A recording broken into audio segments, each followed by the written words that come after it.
In this video, I'm going to show you how you can use some regular drill bits in your SDS drill. So an SDS drill normally operates on this slotted drill bit system, and it has by default a slotted drill bit chuck.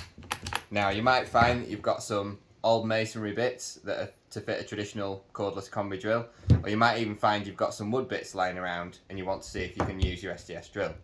So one important thing to note before we go any further is if you're deciding to use regular wood bits in your SDS drill instead of masonry bits like this, you need to take it off the rotary hammer mode. So if you are attempting to use wood bits, always make sure your SDS drill is in drill mode only. You don't want to start applying a percussive force to a regular wood drill bit. So you've got your drill bits. What you will need to do for your SDS in order to use normal bits is you will need to buy one of these SDS drill to standard chuck converters. So this has a slotted drill bit system on the end.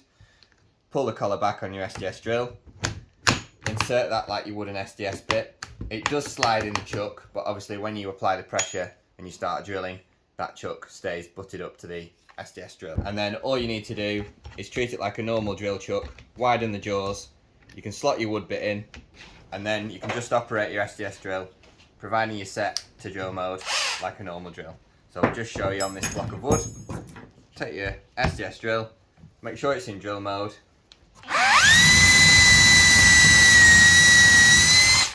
And you can drill into some softwood, just like that. So all you need to do is get yourself one of these chuck adapters.